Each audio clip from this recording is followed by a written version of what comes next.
ओम नमः सदेभ्यः। ओम नमः सदेभ्यः। ओम नमः सदेभ्यः।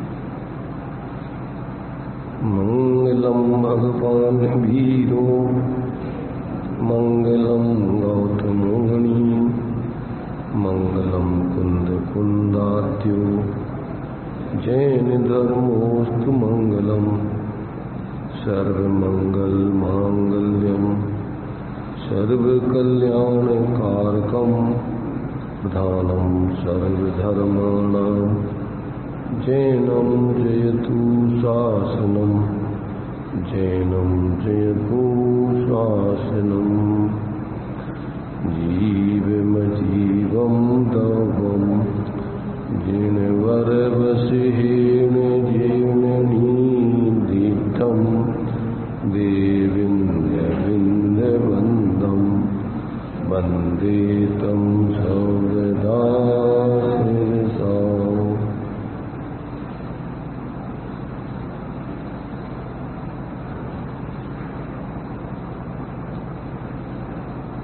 गाथा अपनी 35 चल रही है। इसमें संवर के कारणों को विशेष रूप से गिनाया जा रहा है। इसमें अभी 12 अनुप्रेक्षाएं, ये भी संवर का कारण है। तो उन 12 अनुप्रेक्षाओं का किस प्रकार से विचार करने पर संवर होता है, उस बात को यहाँ पर स्पष्ट कर रहे हैं। तो अभी 7 अनुप्रेक्षाओं की चर्चा अपनी हो चुकी थी। अनित्य, आचरण, संसार, एकत्व, अन्यत्र, अशुचि, आश्रव, यहाँ तक की चर्चा अपन ने कल कर ली थी। अब आगे संवर आदि 5 अनुप्रेक्षाओं की चर्चा क्रम से आगे चलेगी। तो यहाँ प्रकरण संवर का चल रहा है और इसमें अब संवर अनुप्रेक्षा स्वयं 12 अनुप्रेक्षाओं में एक संवर अनुप्रेक्षा है, आगे निर्जरा अनुप्रेक्षा है। ये सब इनका किस प्रकार से अपन विचार आदि करें कि जिससे कर्मों का संवर होकर के और जीव अपने संवर रहित होकर निर्जरा पूर्वक उस पूर्ण मोह रहित दशा, मोक्ष दशा को प्राप्त करे। ऐसा जो है पर यहाँ पर संवर मैंने 12 अनुप्रेक्षा के अंतर्गत संवर भावना का यहाँ क्रम से अब स्वरूप क्रम से कहा जाता है। क्योंकि 12 अनुप्रेक्षाओं का भाव 6 डाला में अपन जो पढ़ते हैं 5वीं ढाल में कि 12 भावनाओं के भाने से क्या होता है, वैराग उत्पन्न होता है। वैराग उपावन माई चिंतो अनुप्रेक्षा भाई, इन चिंतत सम सुख जागे जिमि ज्वलन पवन के लागे। जब ही जिए आत्म जाने तब ही जिए शिव सुख ठाने। इस मोक्ष मार्ग में जीव कब लगता है कि जब जीव अपने आत्म स्वरूप को जान लेता है, अनुभव कर लेता है, तभी ये जीव इस शांति के मार्ग में, मोक्ष के मार्ग में प्रवृत्ति करता है।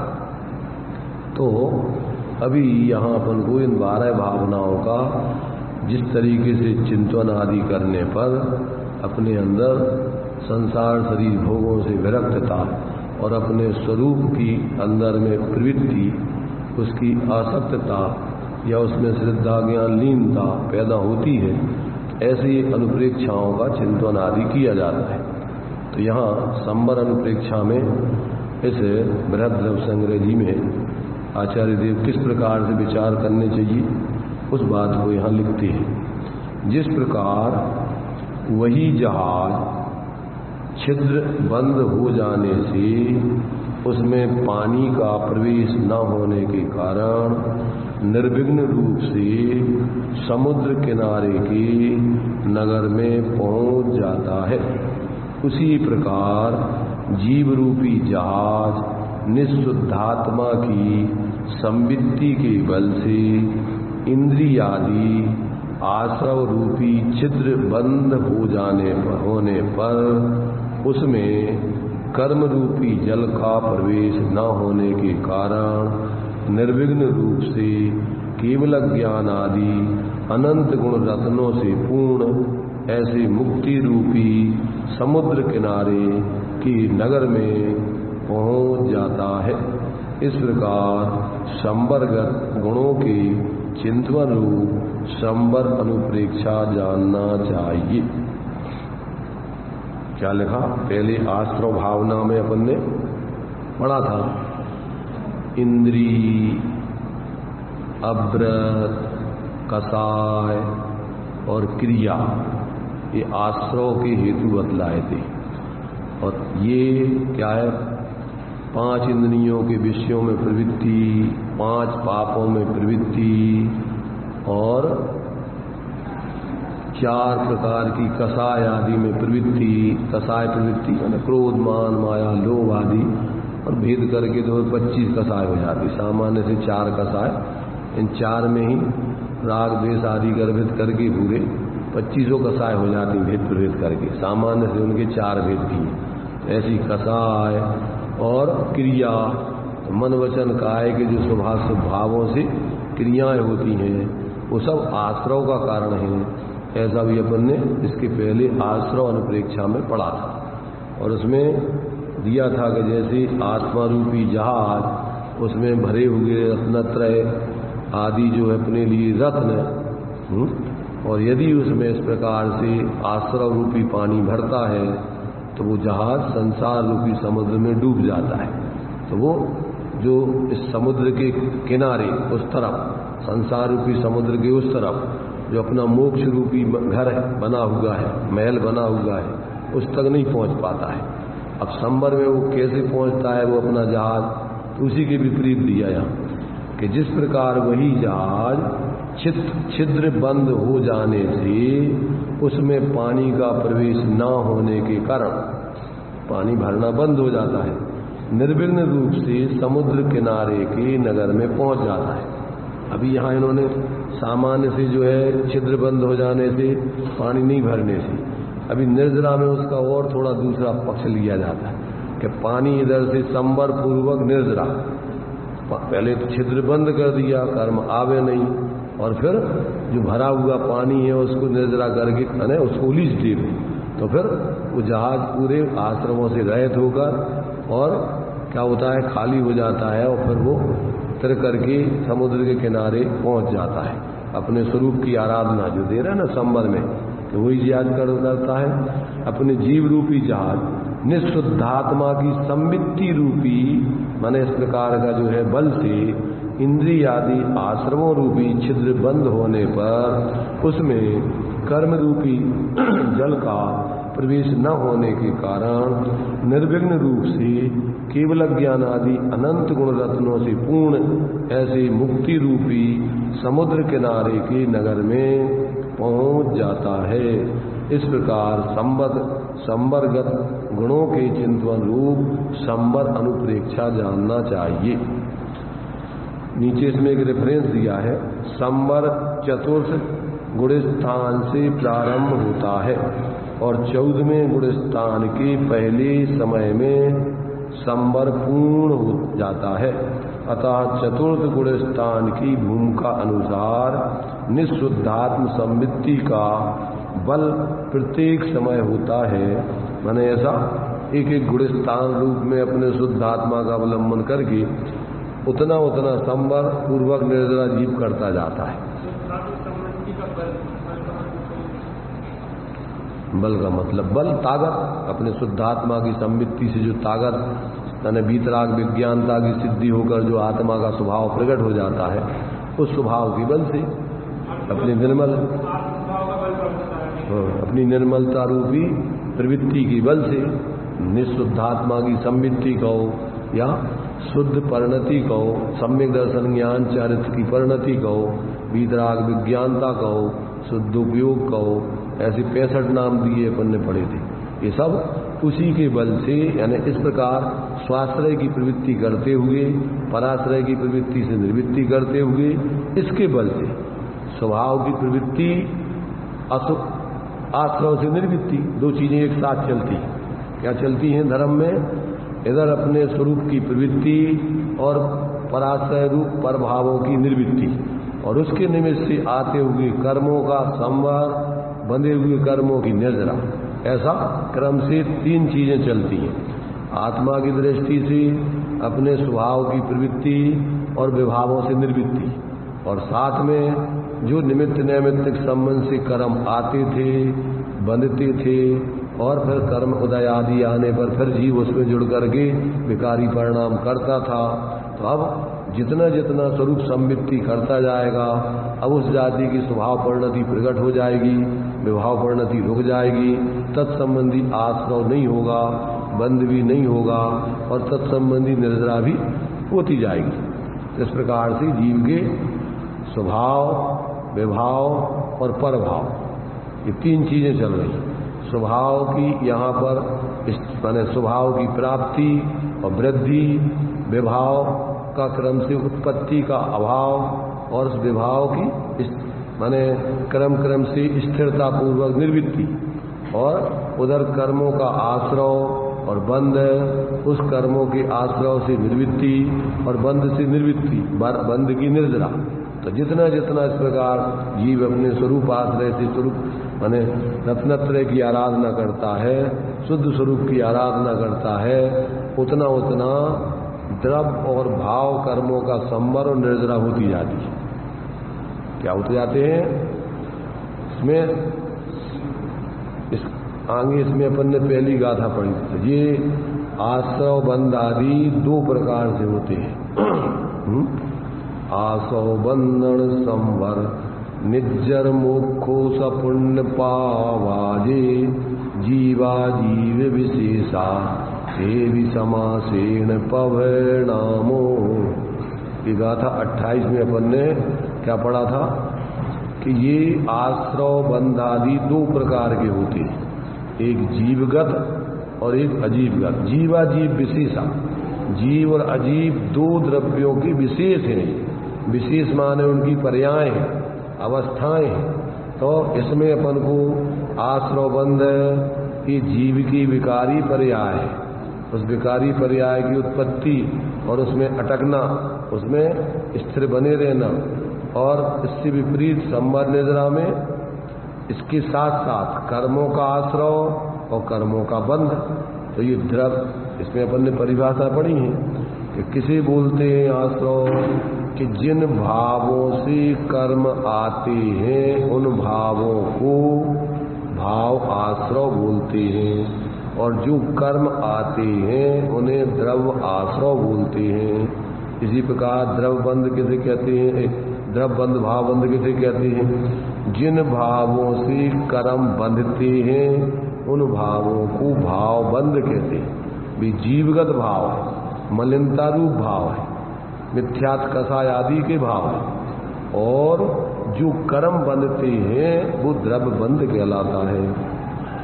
इसी प्रकार संवर में जिन भावों से कर्म रुकते हैं उन भावों को भाव संवर कहते हैं, और जो कर्म रुकते हैं उसका नाम द्रव्य संवर है।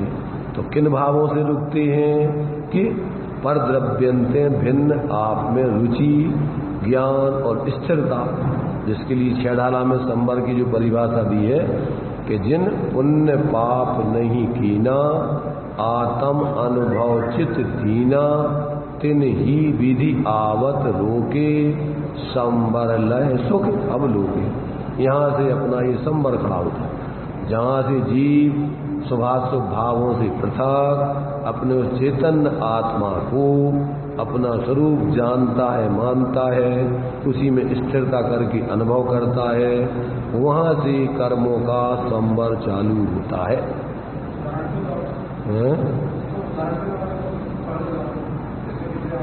उदाहरण के लिए अपने लिए अभी जैसे इनने दृष्टांत दिया ना नाव का, जहाज का, तो जहाज अपना पानी में समुद्र में डाला हुआ है, अब उस जहाज में छिद्र हो गया, अब उसमें अपन 5 छिद्र लगा लो, मिथ्यात, अवरति, प्रमाद, कसा, योग, ये कर्मों के आश्रव के 5 कारण बतलाए। तो अब ये 5 छेद हो गए जहाज में।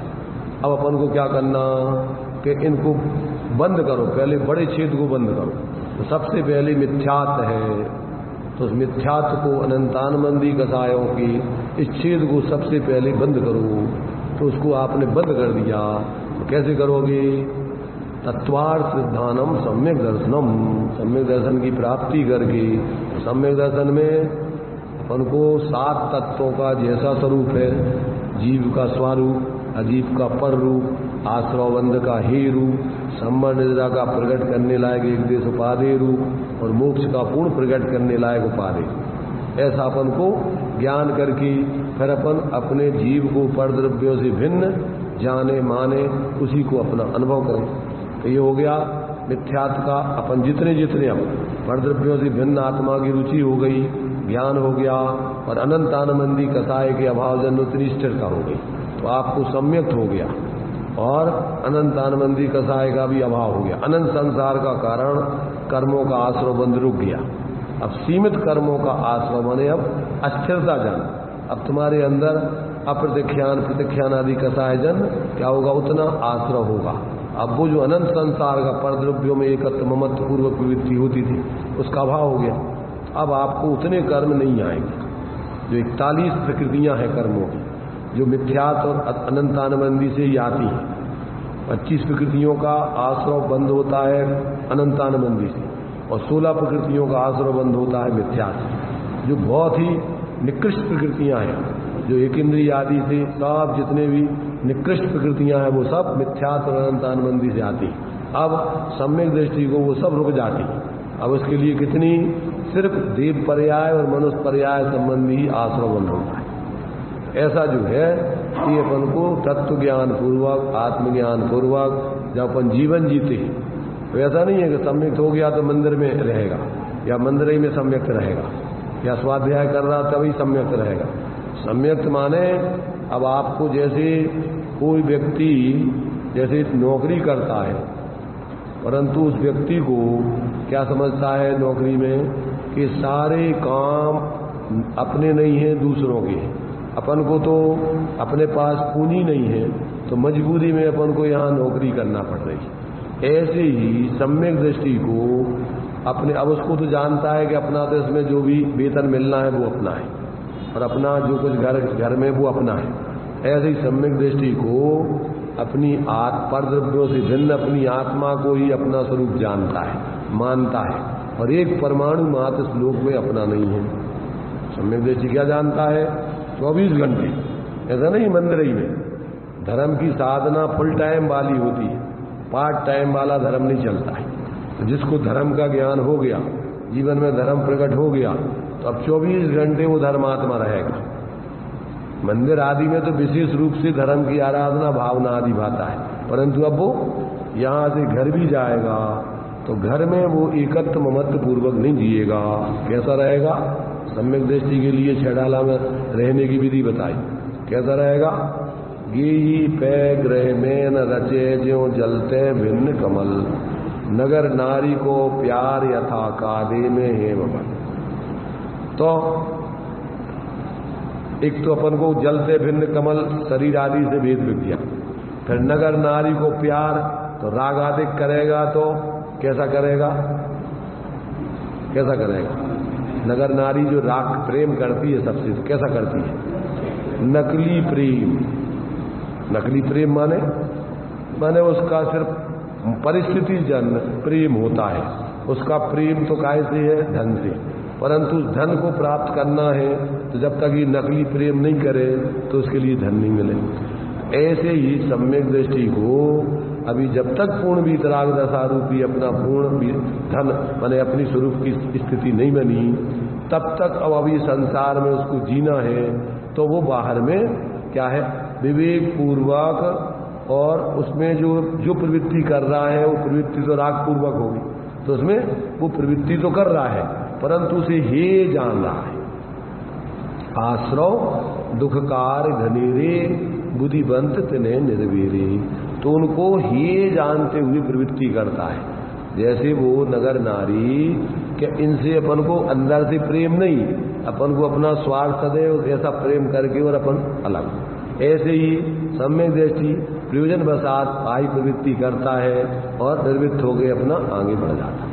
इस प्रकार से संसार में वो रहते हुए और भूमिका अनुसार वो बाह्य प्रवृत्ति करते हुए रहता है, परंतु अंदर से उसमें उपादेय पने की बुद्धि नहीं आती कि ये अपने लिए वास्तव में करने लायक है, ये उसकी मजबूरी है। ऐसा भेद विज्ञान पूर्वक और वो जीता है, इसलिए उसको एकत्र ममत्व पूर्वक जो अनंतानंदी कसाय जन है उस जाति का अनुराग नहीं होता है। अस्थिरता जन अनुराग है तो उतना थोड़ा कर्मों का बंध, उसकी विवेक जागृत है, इसलिए उसको तीव्र कसाय नहीं होती, मिथ्यात्व का भाव होता नहीं, इसलिए उसको क्या है, पाप का आश्रवबंध जो दुर्गति में ले जाए ऐसे कर्मों का आश्रवबंध नहीं होता है। अभी संसार में रहेगा और सब जीवों के कल्याण आदि की भावनाएं खाएगा, क्योंकि अब स्वरूप में पूर्ण स्थिर नहीं हो रहा है, तो सोचता है भैया ये सब जीव भी वस्तु स्वरूप को समझें, सब लोग अपने धर्म के मार्ग में लगें, ऐसा शुभ भावनाएं करेगा। तो इसके माध्यम से उसको साथ ही साथ पुण्य आदि का बंध होगा, मोहपूर्वक नहीं, कर्तृत्व बुद्धि पूर्वक नहीं। कैसा? वेद विज्ञान पूर्वक भैया ये भी सब जीव हैं और ये सारे जीव भी वास्तव में संसार में दुखी हैं, इसलिए ये भी तत्व ज्ञान प्राप्त करके, आत्मज्ञान प्राप्त करके धर्म के मार्ग में लग के सुखी हो। इस प्रकार से सब जीवों के प्रति उसकी भावना रहेगी। परिवार में भी रहेगा तो उनके प्रति भी उसको मोह नहीं होगा। कैसे रहेगा? उसमें प्रेम होगा, फैले प्रेम परस्पर जग में, मोह दूर पर राग। मोह पूर्वक किसी से वो क्या है, अनुराग नहीं करेगा, वो तो सब जीवों को जीव समझ करके, ये भी जीव हैं, ये भी जीव हैं, ऐसा जानते हुए परिवार के लोग भी जीवों में समझेगा, अन्य लोगों को भी जीव समझेगा, सबके साथ यथायोग सम्यक व्यवहार करेगा। मोह पूर्वक कि हमारे परिवार का सब कुछ अच्छा हो और बाकी भाड़ में जाए, हमें क्या लेना देना, ऐसा नहीं सोचेगा। ये तो मोह है। जिनसे अपना स्वार्थ सत्ता है उनसे प्रेम करे, और जिनसे अपना स्वार्थ नहीं सदे, बाधा आवे, उनसे द्वेष रखे, बैर रखे, ऐसा सम्यक दृष्टि नहीं होता है, क्योंकि उसका कोई लौकिक स्वार्थ होता नहीं, निकांक्षितपना है। वो लौकिक स्वार्थ किसी से साधना नहीं चाहता है, वो तो अपना सिर्फ वास्तव में सच्चा आत्महित स्वार्थ तो अपने आत्मा की स्वरूप की आराधना में समझता है। इसलिए वो बाह्य प्रवृत्ति भी करेगा तो जीवों का सबका हित हो, कल्याण हो, इस भाव से करेगा। वो कोई अपने लोगों में मोह करते हुए, अपने लोगों का हित साधते हुए, दूसरे लोगों को हानि पहुंचाते हुए, उनको लूटते हुए, उनके प्रति दुर्भाव करते हुए, ऐसा कोई जीवन में प्रवृत्ति नहीं करता है। दुकान पे बैठेगा तो भैया ये भी सब जीव हैं, बेचारे ये भी परेशान हैं, तो इनके लिए भी अपन अच्छी ईमानदारी पूर्वक अच्छे से अच्छा माल दें, और अपन को जो चूंकि अपन को भी खर्चा के लिए चला परिवार में है तो आमदनी चाहिए, तो उनसे वाजिब इनकम लेते हुए और उनके लिए भी सही माल देते हुए जीव समझकर इनको भी परेशानी मिटे, ये भी दुखी ना हो, ऐसा जान करके उनके साथ व्यवहार करेगा। इसलिए ऐसे मिथ्यात अनंतानंदजन कर्मों का आश्रय वो कभी नहीं करता। दूसरे जीवों के प्रति कभी परायेपन का भाव रखकर उनको लूटने का भाव, उनसे बेईमानी का भाव, उनको धोखा देने का भाव उसके जीवन में कभी स्वप्न में नहीं आता। मैत्री भाव जगत में उसका सब जीवों से मित्र है, दीन दुखी जीवों पर उसकी ओर से करुणा स्रोत है, दुर्जन कुरु कुमार व्रतों पर क्षोभ नहीं उसको आवे, साम्य भाव रखे हुए उन पर ऐसी परिणति है। तो गुणीजनों से देख करके उसके हृदय में विशेष प्रेम उमड़ता है, बने जहां तक उनकी सेवा करके यह मन सुख पाए। ऐसा उसके जीवन में भेद विज्ञान पूर्वक सब जीवों के साथ यथायोग सम्यक व्यवहार होता है, आत्मीय व्यवहार होता है। इसलिए उसको जो मिथ्यात और अज्ञानता पूर्वक जो पाप आदि का आश्रय होता है वो सम्यक दृष्टि को कभी नहीं होता, स्वप्न में भी नहीं होता।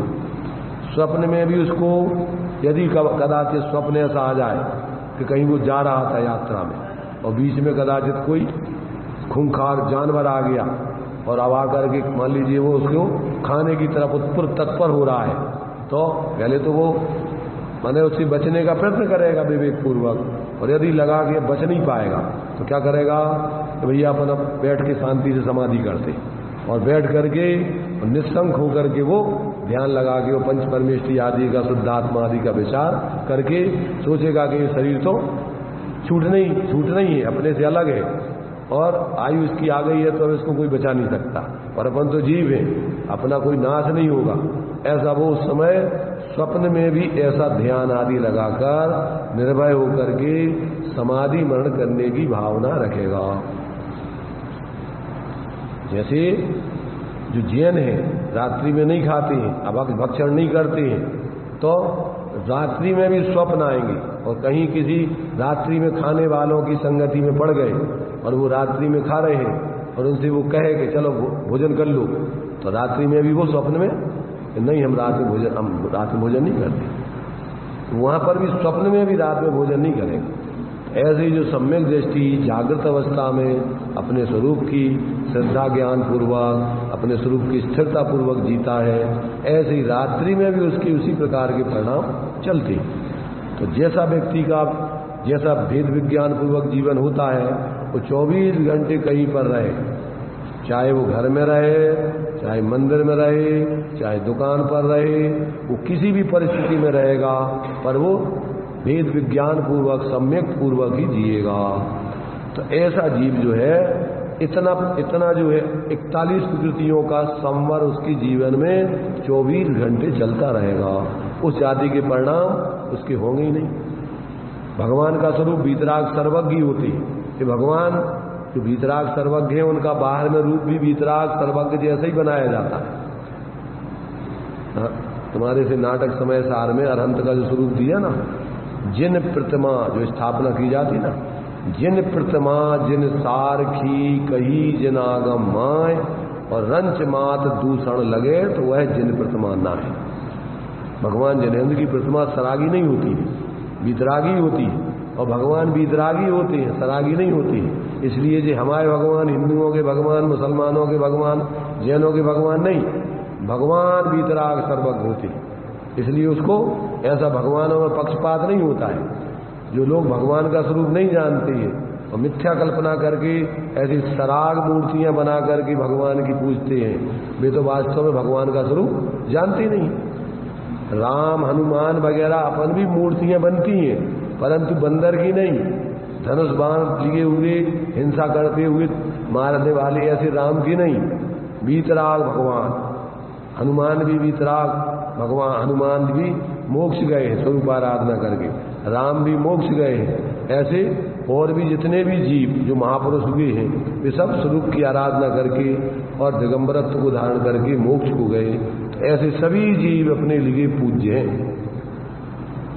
परंतु जो सराग दशा वाले हैं, जो यदवा तदवा उनका स्वरूप बनाया जाता है, हनुमान कोई बंदर नहीं थे, बानर वंशी थे। वो तो क्या था उनका? बानर वंश था, ना कि बंदर का रूप था उनका।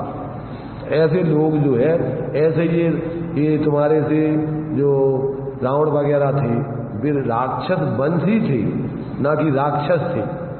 उनके भाई बच्चे इंद्रजीत कुंभकर्ण वगैरह ये सब लोग मनाते हैं कि 6-6 महीना सोते रहते थे और उठते थे तो जो सामने दिखता था सारे जानवरों को खा जाते थे। हाँ, तो ये सब उनके महापुरुषों का वर्णवाद है। इसलिए केवली स्वत संघ धर्म देव अवर्णवादो दर्शन मुगल से, जो इस प्रकार से देव का स्वरूप, केवली का स्वरूप, केवली सुर्स में इस प्रकार के वर्णन नहीं होते हैं जो वस्तु स्वरूप से विपरीत है। ऐसा वास्तव में शास्त्र वही है, जिनवाणी वही है जिसमें अनेकांतात्मक सही वस्तु स्वरूप का निरूपण है, 6 द्रव्य 7 तत्वों का यथार्थ स्वरूप बताया। तो ऐसा ही जिनवाणी जिसमें और यदवा तदवा बातें लिखी हो वो कोई जिनवाणी नहीं। इसलिए केवली का स्वरूप, सुत का स्वरूप और संघ, चतुर्वेद संघ, ये सब क्या है? चतुर्वेद संघ में कौन कौन आते हैं? मुनि, आर्जिका, श्रावक, श्राविका। तो मुनिराज कैसे होते हैं? विषयासा वसाती तो निरारंभो अपरिग्रह ज्ञान ध्यान तपोरक्ता तपस्वी साधु वही, और जो इससे विपरीत है वो कोई साधु नहीं है। ऐसा वो साधुओं का स्वरूप। तो मुनि आर्जिकाएं इसी प्रकार से पंचम गुण स्थानवर्ती संपूर्ण परिग्रह आदि की त्यागी, एक साड़ी मात्र परिग्रह रखने वाली और अपनी आत्माराधना में दत्त चित्त, ऐसी जो है वो ऐसी अर्जिकाएं होती हैं। श्रावक में भी उत्कृष्ट श्रावक, ईलक, छुल्लक आदि सभी प्रकार के आरंभ सारंभ परिग्रह से रहित एक लंगोटी और लंगोटी और चद्दर मात्र रखने वाले ऐसे ही उत्कृष्ट श्रावक होते हैं। और वो कोई भी आरंभ सारंभ आदि के कोई काम नहीं करते, गाड़ी में नहीं बैठते छुल्लक ईलक। क्यों? कि उनकी तो कौन सी प्रतिमा है? 11वीं प्रतिमा का क्या नाम है? अपने उद्देश्य से बनाया हुआ भोजन आदि भी नहीं करते। श्रावक ने बनाया है अपने लिए, विधि पूर्वक निकलते हैं और उनके लिए जो भी श्रावक बहुमान पूर्वक भक्ति पूर्वक आहार दान देता है वहां जाके कराते हैं और वो किसी प्रकार का और आरंभ सारंभ का कार्य नहीं करते।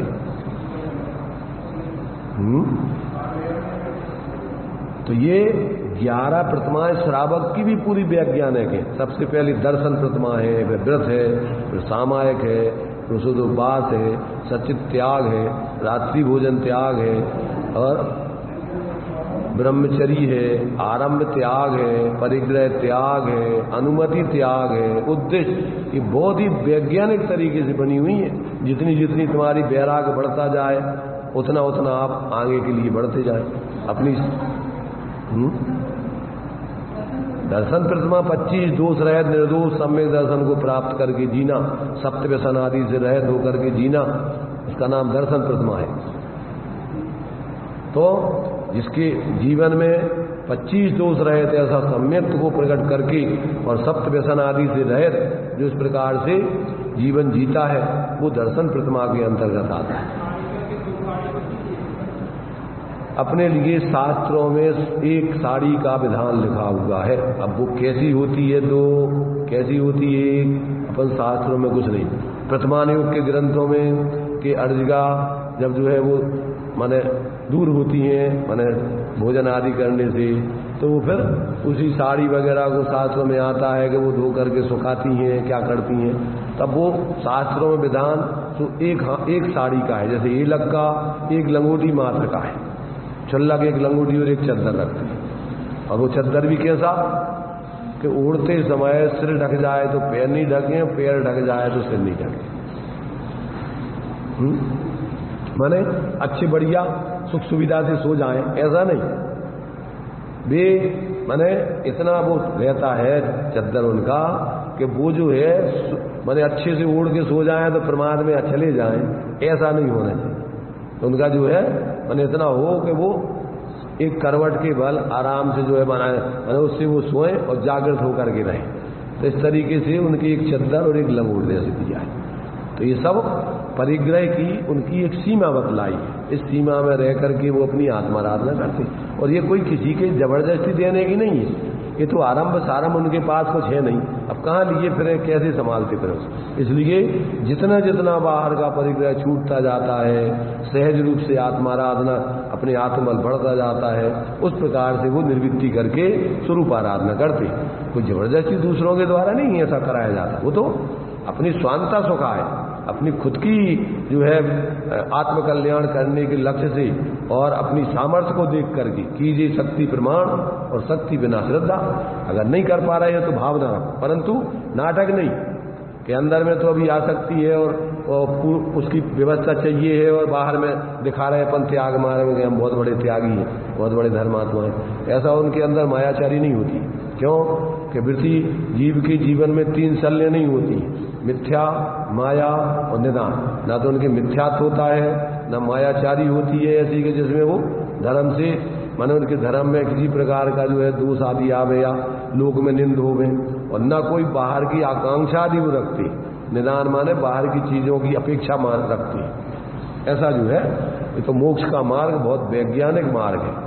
इसलिए सबसे पहले है मिथ्यात्व का नाश करके निर्दोष सम्यक दर्शन को धारण करना, तभी जाकर के आगे की व्रत प्रतिमा आदि बनती। बिना मिथ्यात्व में तो व्रत होते ही नहीं। इसलिए ये सम्यक पूर्वक जो है फिर जो भी व्रत आदि ग्रहण किए जाते हैं अपने स्वरूप की सीमा में रहने के लिए यथायोग जितना जितना अपन 5 जैसे अणुव्रत है तो अपन शक्ति प्रमाण त्याग करते हैं।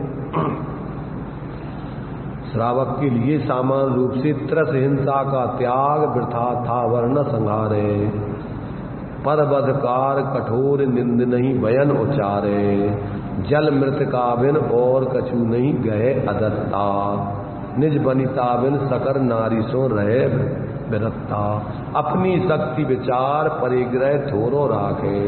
और आगे 10 दिस गमन प्रमाण ठान अनसीम न नागे, ऐसे 4 शिक्षाव्रत, 3 गुणव्रत, 4 शिक्षाव्रत, ये भी उसकी 5 अणुव्रतों की रक्षा करने के लिए और आगे बढ़ने के लिए ये दोनों प्रकार के 7 शील हैं। तो इसके माध्यम से वो अपने स्वरूप की आराधना करते हुए और क्रम से आगे बढ़ते हैं।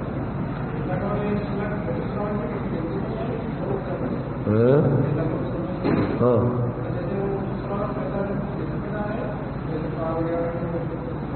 श्रावक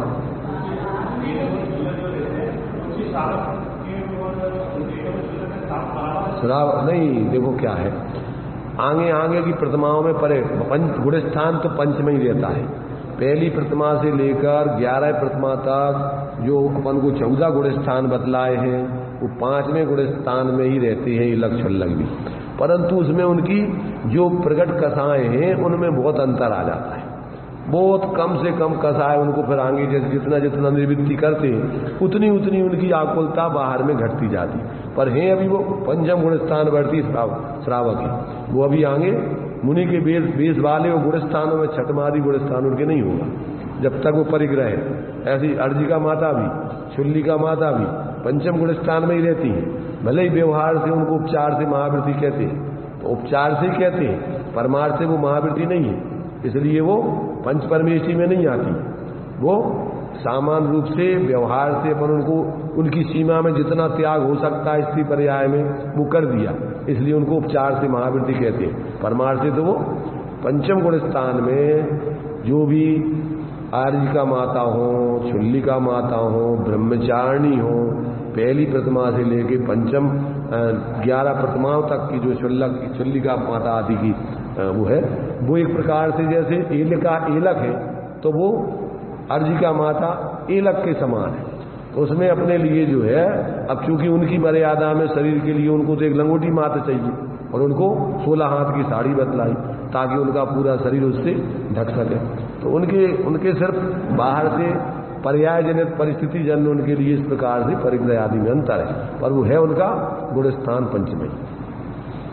ऐसा जो है बराबर अपन को इन सब बातों का जब विवेक होता है तो अपने जीवन में सम्यक प्रकार से धर्म की आराधना होती है।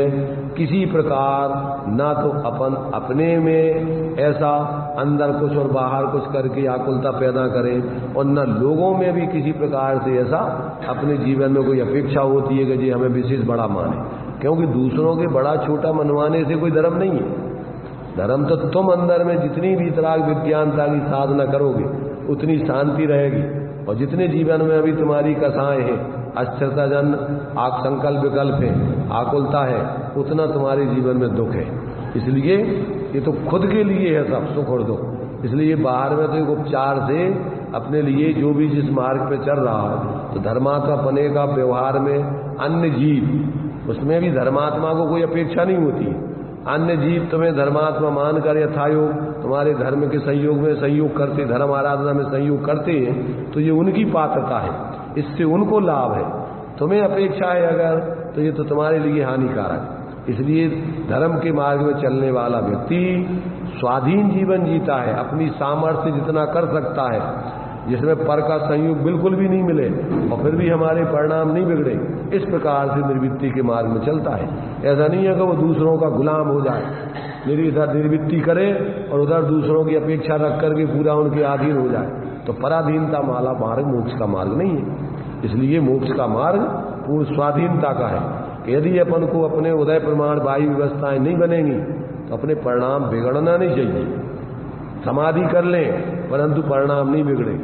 अगर इतनी सामर्थ्य है तब तो आप आगे बढ़िए, और नहीं है तो आप नीचे रह करके भावना ऊंची भाइये, जैसे पहले श्रावक लोग करते थे। अष्टमी चतुर्दशी वगैरह शमशान आदि में जा करके ध्यान आदि लगाते थे, तो कि अपन को नीचे रहकर उत्कृष्ट आराधना भावना रखना तो श्रेष्ठ है, और ऊपर के पद पर जाकर के नीचे काम करना योग्य नहीं है। इसमें तुम्हारा भी हित नहीं और दूसरे लोगों को भी लाभ नहीं। ऐसा जो है यहाँ इस संवर भावना में क्रम कर्म से गुण स्थान प्रमाण स्वरूप की स्थिरता और स्थिरता बढ़ती जाती है, और बाहर में विकारी परिणामों का अभाव होता जाता है। उसके निमित्त से कर्म भी रुकते जाते हैं, बंधे हुए कर्म निर्जित होते जाते हैं। ऐसा ये मोक्ष का मार्ग, संवर निद्रा का मार्ग, धर्म का मार्ग जीवन में साधक की चलता है। इसलिए ये संवर तत्व में सामान्य कथन कर दिया यहाँ कि जो जीव तो सामान्य से पूर्ण रूपेण संवर कर्मों का पूर्ण अभाव हो जाए तो वो संवर पूर्ण रूपेण तो होगा 14वें गुणस्थान 13वें गुणस्थान तक आश्रय होता है, क्योंकि 5 प्रकार से कर्मों का आश्रय बतलाया। तो पहले 4थे गुणस्थान में मिथ्यात्व और अनंतानबंधीजन संवर होगा, फिर 5वें गुणस्थान में और अप्रतिख्यान कसायजन और कर्म प्रकृतियां रुक जाएंगी, आश्रय रुक जाएगा। फिर आगे और जितने जितने गुण स्थानों में आगे बढ़ते जाएंगे उतना उतना संवर निद्रा जीवन में आती जाएगी। ऐसा अपन को गुण स्थान प्रमाण। तो ये मिथ्यात अवरति, श्रावक के जीवन में एक देश अवरति गई तो उतना उतना आश्रय बंध रुक गया, और मुनिराज के जीवन में पूर्ण निर्वृत्ति हो गई तो पूर्ण अवरति 5 पापों से पूर्ण निर्वृत्ति आदि कर ली, उतना उनके आश्रय बंध रुक जाएगा। अभी उनके संजनन कसायजन्य प्रमाद आदि है 6ठम गुण स्थान में, तत्संबंधी उनकी प्रवृत्ति है। और ऊपर चढ़ेंगे तो अप्रमत्त दशा होगी, 7वां 8वां 9वां 10वां 9वें तक उनके प्रमाद रहित दशा है, माने बुद्धिपूर्वक। और अभी कसाएं अंतर में अबुद्धिपूर्वक 10वें गुण स्थान तक संजुलन कसाय चलती, तो 10वें गुण स्थान तक संजुलन कसाय फिर रहेगी, तत्संबंधी आश्रय बंद होगा। और 10वें के बाद अब वो अगर सीधे 12वें में जाते हैं छपक श्रेणी चढ़ के, तो फिर संपूर्ण चारित्र मोह का नाश होकर के और तत्संबंधी कर्मों का आश्रय बंद रुकेगा। और फिर दूसरे वो आगे दूसरी स्थिति में पहले मोह नाश होगा, फिर ज्ञानावरण दर्शनावरण अंतराय क्षयाच्य केवलम, फिर 3 अघातीय कर्मों का और नाश होकर और फिर केवल अनंत चतुष्टय की प्राप्ति 13वें गुण स्थान में पहुंच जाएगी। वहां अब सब न मिथ्यात्व का आश्रय है, न अवरति का, न प्रमाद का, न कसाय का, अब योग जन आश्रय रह गया। अभी कौन सी दशा है उनकी? सयोग केवली। तो जब तक अभी योग है तब तक अभी आश्रय होगा, तब तक उनका भी मोक्ष नहीं होगा। और जैसे ही योगों का अभाव होगा 13वें गुण स्थान के अंत में 2 प्रकार का ध्यान लगेगा। कौन सा? सूक्ष्म क्रिया प्रतिपाती और व्यूपरत क्रिया ने। पहले योग सूक्ष्म होंगी और फिर इसके बाद योगों की पूर्ण निवृत्ति होगी, तत्काल 14वां गुण स्थान होकर और फिर पूर्ण संवर पूर्वक निद्रा पूर्वक और थोड़े से समय में जीव संसार से पार मोक्ष दशा को प्राप्त करेगा। ऐसा ये संवर निद्रा का क्रम मोक्ष की सिद्धि का कार्य है। ऐसा अपन को इस संवर भावना के अंतर्गत ऐसा विचार करना, इस प्रकार भूमिका अनुसार अपने स्वरूप की प्रवृत्ति करके विभावों से निवृत्ति करना और उसके निमित्त से जो कर्म आते हैं बनते हैं उनसे भी क्रम से निवृत्ति करना। तो ये जो है इस संवर भावना के अंतर्गत ऐसी सम्यक प्रकार से विवेकी व्यक्ति ऐसी भावनाएं भाता है। सुनाई दे रही है सबको? सबको सुनाई दे रही है?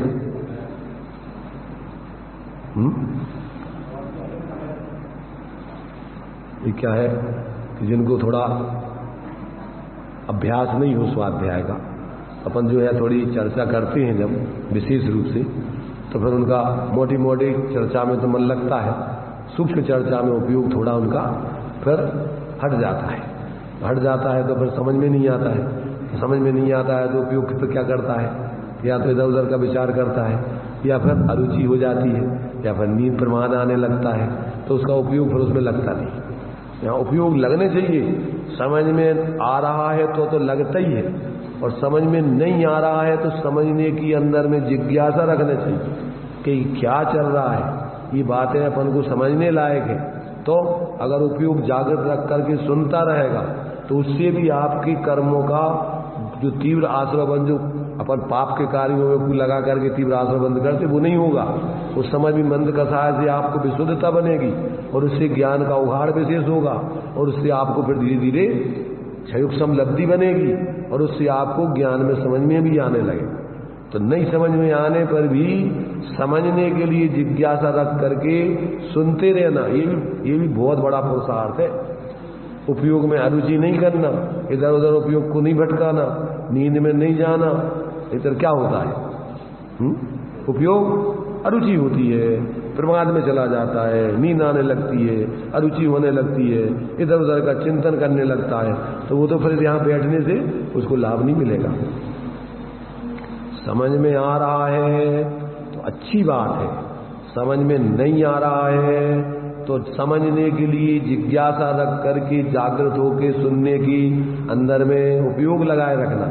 उससे धीरे धीरे इसमें उपयोग लगाए रखेंगे तो आपकी कषाएं तीव्र नहीं होंगी, कषाएं मंद होंगी, उससे विशुद्धता बनेगी, उससे आपके ज्ञान में विशेष क्षयोक्षम की स्थिति बनेगी और उससे फिर धीरे धीरे ज्ञान में ऐसा आपकी विशुद्धता बनने से उघाड़ विशेष होगा और उसी के माध्यम से फिर आपको चीजें सब समझ में आएंगी अभ्यास करने पर। इसलिए अपन को किसी प्रकार से मन में हतोत्साहित नहीं होना।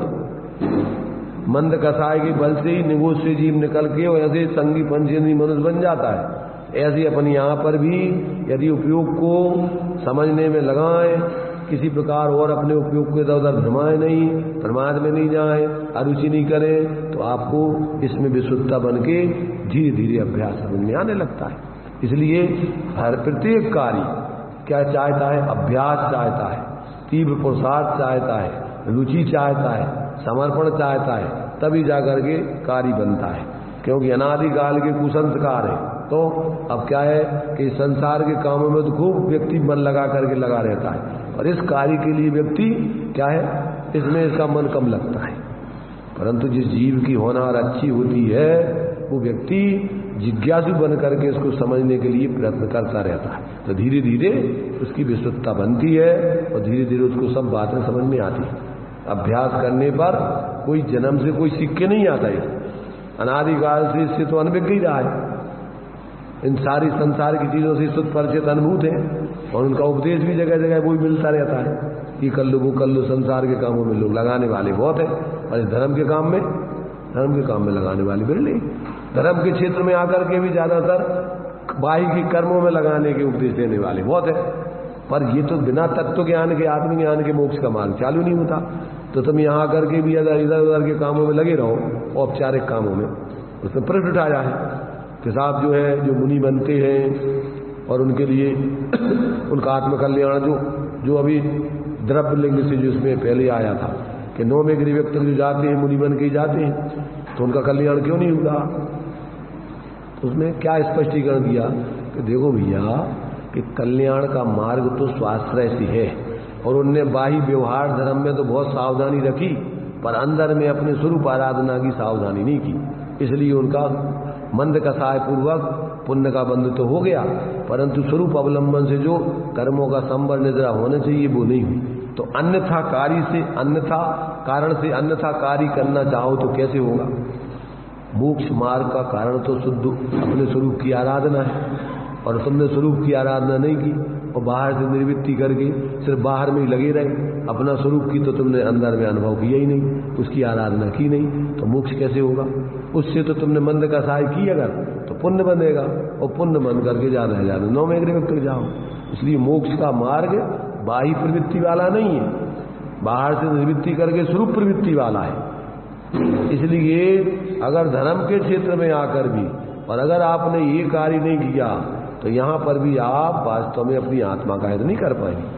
और जो लोग अभी बुद्धिपूर्वक चरणानुयोग के आधार से माने मंद कषाय के कार्य नहीं करें और तीव्र कषाय के कामों में लग जाएं तो उनके तो पुण्य ही नहीं बनना है। जो अगर यहाँ निर्वृत्ति अपना कर और जितनी प्रवृत्ति घर गृहस्थी में नहीं करते हो और यहाँ पर भी उससे ज्यादा प्रवृत्ति में लग जावे तो यहाँ तो तुम्हारे लिए आश्रय बंद ही लग होता रहे, इसमें तो तुम्हारे लिए संबंध का काम ही नहीं होगा। इसलिए पुण्य और पाप ये दो अपने लिए मंद कषाय तीव्र कषाय के काम है। यहाँ पर बैठे समझने में उपयोग लगा रहे, यहाँ अपनी मंद कषाय चल रही। और यहां से हटे, अब उधर संसार का सोचा, अब उसमें तीव्र राग देश हुए, उसमें पाप का आश्रय बंद होने लगा। तो ये तो दोनों भाव अभी अब यहां समझ करके जो बता रहे कि संवर कैसे होता है, तो यहां बता रहे कि निःशुद्धात्मा की संवित्ति के बल से इंद्रिय आदि आश्रय रूपी छिद्र बंद होने पर उसमें कर्म रूपी जल का प्रवेश न होने के कारण निर्विघ्न रूप से केवल ज्ञान आदि अनंत गुण रत्नों से पूर्ण ऐसे मुक्ति रूपी समुद्र किनारे नगर में पहुंच जाता है। इस प्रकार संवरगत गुणों की चिंतन रूप संवर अनुप्रेक्षा जानना, ऐसा स्वरूप समझना संवर का। ये संवर का स्वरूप आत्माश्रित है, स्वभाव भाव से निर्वृत्ति रूप है, ये कोई प्रवृत्ति रूप नहीं है, क्योंकि प्रवृत्ति में तो आश्रवबंध होता है। काय वांग मना कर्मयोगा सा आश्रवा, स्वभाव पुण्य अथवा पापस, दो प्रकार से आश्रय होता है। या तो मंद कसाय रूप प्रवृत्ति करोगे तो इसमें पुण्य आश्रय होगा, और तीव्र कसाय रूप प्रवृत्ति करोगे तो पाप आश्रय होगा, और यदि कसाय से रहते अपने स्वरूप की प्रवृत्ति करोगे तो संबंध नजर होंगे। तो धर्म का मार्ग अंतर्मुक्ता वाला है और कर्म का मार्ग बहिर्मुक्ता वाला है। अब बहिर्मुक्ता में तीव्र कसाय के काम और मंद कसाय काम, तो मंद कसाय के काम करोगे तो पुण्य बनेगा, तीव्र कसाय के काम करोगे तो पाप बनेगा। धर्म के क्षेत्र में आकर के भी एक दूसरे के प्रति दुर्भाव करोगे, लड़ोगे झगड़ोगे, एक दूसरे पे लांछन लगाओगे तो यहाँ और पाप ही बनेगा यहाँ आकर के।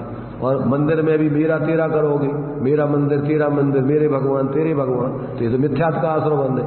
भगवान भगवान होते हैं, न मेरे होते न तेरे होते, भगवान वीतराग होते हैं, सर्वज्ञ होते हैं, सबके होते हैं भगवान में, कोई किसी जाति विशेष के नहीं है, किसी संप्रदाय विशेष के नहीं है। तो ऐसा भगवान का स्वरूप जानकर सभी जीव ऐसे भगवान को भगवान जाने माने और सब लोग आए मंदिर में, समोषण है ये तो, इसमें कोई जाति पाति संप्रदाय की बात नहीं है।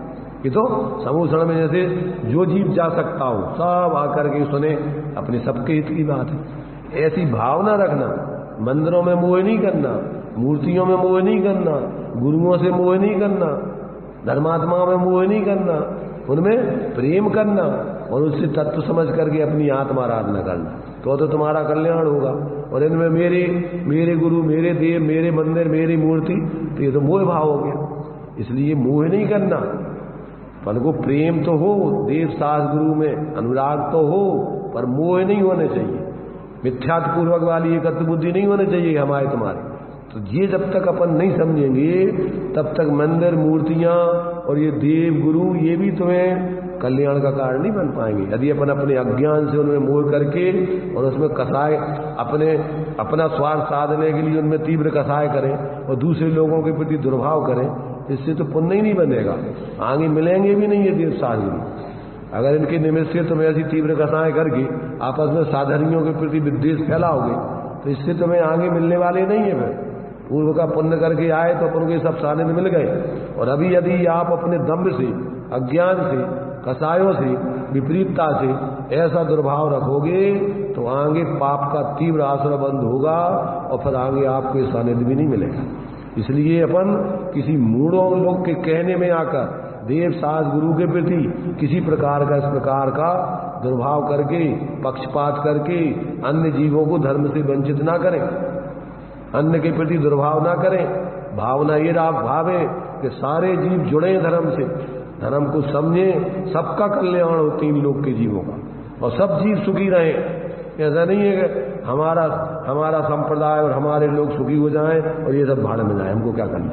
और उनको नीचा दिखाने के लिए अपन प्रभावना के नाम पे दुर्भाव ना करें, जलूस निकालें तो दूसरों को नीचा दिखाने के लिए। ऐसा जलूस मलूस नहीं होता है, ऐसी प्रभावना नहीं होती, ये दुर्भावना है। इस प्रकार का जब तक व्यक्ति को तत्व ज्ञान नहीं होता तब तक वो धर्म के नाम पर पाप ही करता है, दंभ करता है, उदम करता है, दूसरों को दिखाने के लिए मैं बहुत बड़ा हूं ऐसे भाव रखता है। इससे महापाप का बंध होता है। कोई भी करे, यहाँ कोई छूट नहीं है, ध्यान रखना। फिर जो भी व्यक्ति करेगा उस व्यक्ति को तीव्र कर्मों का आश्रय बंद होगा। इसलिए अपन को यहाँ ईमानदारी से तत्वों को समझकर सभी जीवों को अपने समान जानकर सभी जीव धर्म के स्वरूप को समझे और मानव जीवन को सफल बनावे, ऐसी भावना रख के उनके साथ यथायोग व्यवहार करना। इसलिए अपन जो भावनाएं भाते हैं, क्या भावनाएं भाते हैं कि जो मेरी भावनाएं बोलते हैं, बैर पाप अभिमान छोड़ जग नित्य नए मंगल गावे, घर घर चर्चा रहे धर्म की, दुष्कृत दुष्कर हो जावे, ज्ञान चरित उन्नत कर अपना, मनुष्य जन्म फल सब पावे। ऐसी जीव मात्र के कल्याण की भावनाएं यथायुग प्रवृत्ति हो तो आप धर्म के आराधना के साथ साथ साथी से पुण्य बंद करके आगे ऐसे स्थानों में जाओगे, ऐसे पद आदि मिलेंगे कि आप धर्म का और प्रचार प्रसार करके तीर्थंकर आदि जैसे पद मिलते हैं ऐसे जीवों को, और वो स्वयं भी अपना कल्याण करते हैं और अन्य जीवों को भी कल्याण के मार्ग में लगाने में निमित्त बनते हैं। ऐसा अपन को बहुत ही विराट हृदय रखना चाहिए, क्षुद्र भाव रख करके मेरा तेरा करके और आपस में लड़ने झगड़ने संबंधी वृत्ति, ये बहुत खतरनाक वृत्ति है। अभी पुण्य का उदय है, कदाचित आपकी चल जाएगी, परंतु प्रकृति तुम्हें माफ नहीं करेगी, ध्यान रखना, अगर इस प्रकार का अंदर में दुर्भाव रखोगे। इसलिए अपन को यदि जिनवाणी मिली है, देव शास्त्र गुरु सच्चे मिले हैं, तो अपन को अपनी वृत्ति को सम्यक बनाना चाहिए। पक्षपात में पढ़कर किसी प्रकार का अंदर दुर्भाव नहीं करना चाहिए। कौन क्या कर रहा है वो जाने। एक ही परिवार में रहने वाले जीव एक नरक जा रहा है, उसमें से कुछ मोक्ष जा रहे हैं, कुछ स्वर्ग जा रहे हैं, काय से? अपने अपने परिणामों से। ऐसा नहीं है कि तुम एक परिवार में आ गए तो तुम्हारा ठेका होगा कजू धर्म, एक समाज तुमने संगठन बना लो तो कजू धर्म का ठेका हो गया। तो संगठन बना करके तुम अगर दुर्भाव करोगे तो कोई संगठन फंगठन तुम्हारे काम में नहीं आएगा, तुम्हारे परिणामों का फल तुम्हें भोगना पड़ेगा। इसलिए अपन को ऐसे संवर तत्व के अंतर्गत तत्वों का सही निर्णय करके अपने भावों को अपन सम्यक बनावे और फिर स्वास्थ्य से पवित्र बनाते हुए सच्चे मोक्ष मार्ग को अपने जीवन में अपनावे। इसी में सब जीवों का हित है।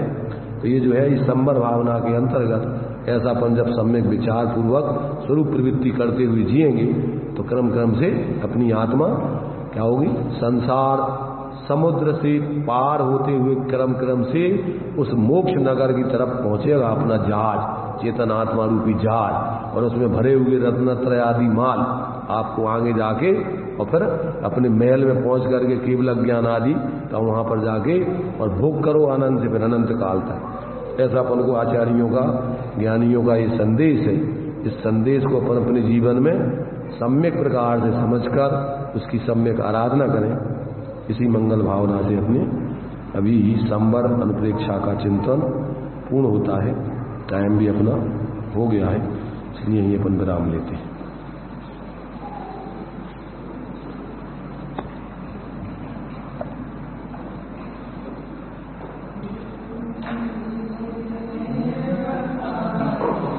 यह अनंत उपकार है उसके लिए जिन वाणी माँ को वंदना सतबार, उसके लिए जिन वाणी माँ को वंदना सतबार।